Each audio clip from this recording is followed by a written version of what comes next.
y a plus de 21 siècles, un mécanisme d'une ingéniosité fabuleuse voyait le jour en Grèce. Une machine capable d'indiquer avec exactitude l'image du ciel des décennies à venir, position de la Lune et du Soleil, phase lunaire et même éclipse. Mais l'incroyable invention allait sombrer dans la mer, emportant son secret durant 2000 ans.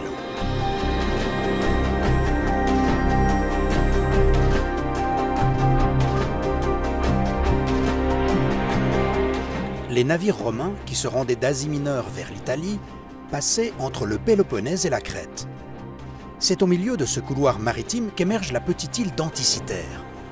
Hérissée de rochers tranchants, ces côtes étaient une réelle menace pour les bateaux qui, dans les tempêtes, risquaient de s'y fracasser. Et c'est ici qu'aux environs de l'an 70 avant Jésus-Christ, un navire chargé de trésors s'est échoué.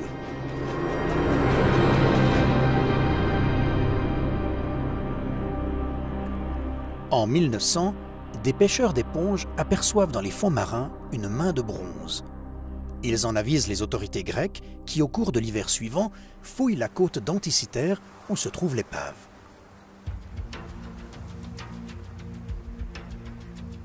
À moitié enfouies apparaissent plus de 200 amphores, certaines intactes. Près d'elles, des objets usuels de l'équipage, comme des lampes à huile.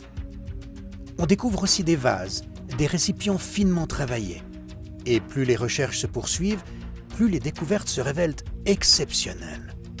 En fait, le navire romain, peut-être parti de Rhodes ou des côtes de l'Asie mineure, avait emporté les objets d'art parmi les plus précieux.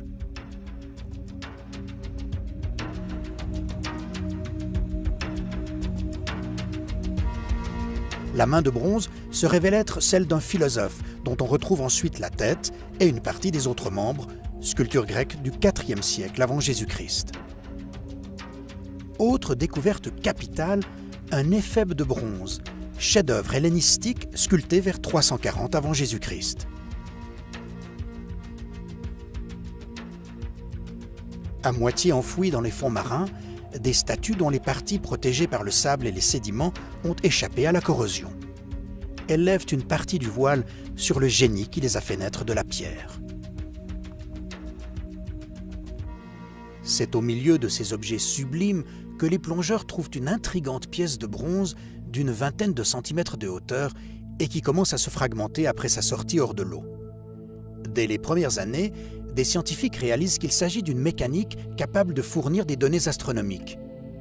Précieusement conservé au Musée archéologique national d'Athènes avec les autres pièces de l'épave, le mécanisme attire de nombreux chercheurs. Mais il faut attendre le XXIe siècle pour que des instruments d'étude modernes, tels que les scanners, lisent à travers la corrosion et révèlent en 3 dimensions les entrailles de la machine. Un jeu de rouage d'une subtilité dépassant toutes les attentes. Grâce à des clichés en haute résolution, avec éclairage variable, la lecture des inscriptions révèle, comble de chance, les bribes d'un mode d'emploi gravé sur les parois de la machine. On compare les nombres inscrits dans les textes au nombre de dents des rouages et à leur disposition, et on les confronte aux cycles astronomiques connus dans l'Antiquité. Tous les éléments concordent pour dater la machine. Les analyses métallurgiques, mais aussi et surtout les analyses du texte. La forme des lettres est typique d'une époque et le vocabulaire utilisé se retrouve dans tous les textes de la même époque.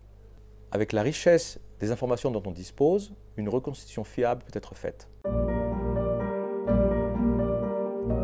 La machine, emboîtée dans un cadre rectangulaire, fournissait ses données sur 2 faces munies de cadrans. À l'avant se trouvait le grand cadran, marquant les 365 jours de l'année, selon le calendrier solaire égyptien. À l'intérieur, un 2e cercle indiquait les 12 signes du zodiaque. En tournant une manivelle, on entraînait 2 aiguilles qui indiquaient pour chaque jour donné la position exacte de la Lune et du Soleil et une petite sphère qui montrait les phases de la Lune. Pour assurer cette précision, quelle que soit l'année et le jour choisi, la machine indiquait sur un des cadrans de sa face arrière le cycle métonique, permettant de réconcilier les cycles lunaires et solaires sur une période de 19 ans, correspondant à 235 lunaisons. Au-dessous, un autre cadran en spirale indiquait les possibilités d'éclipses de soleil et de lune. À l'aide de la manivelle, on pouvait faire avancer le pointeur pour déterminer par exemple quand aurait lieu la prochaine éclipse. Et le jour se lisait sur l'autre face, car toutes les opérations étaient liées par l'ensemble de rouages solidaires. Comment les Grecs parvenaient-ils à traduire en mécanique des données aussi complexes que les irrégularités des cycles lunaires? La question interpelle aussi les spécialistes de haute horlogerie actuelle. Mathias Buttet, directeur de la recherche et du développement de Hublot, a voulu reproduire dans une montre ces calculs savants, oubliés depuis l'Antiquité.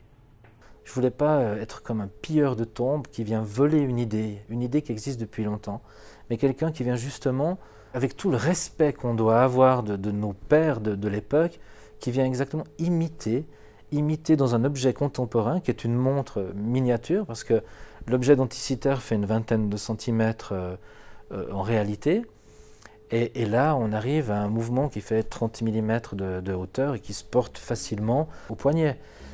Ce mécanisme comporte des ingéniosités que l'on ne trouve tout simplement pas dans notre mécanique horlogère contemporaine. Quelques auteurs anciens, dont Cicéron, mentionnent l'existence de machines peut-être comparables, mais celle d'Anticiter est la seule qui soit parvenue de l'Antiquité jusqu'à nous. On sait depuis peu qu'elle indiquait aussi les villes des prochains Jeux sur le cycle de 4 ans des Olympiades, et l'on pense qu'elle reproduisait également le parcours de certaines planètes autour du Soleil, dont Vénus. Qui a été l'inventeur de cette machine? À qui et à quoi devait-elle servir? On l'ignore à ce jour.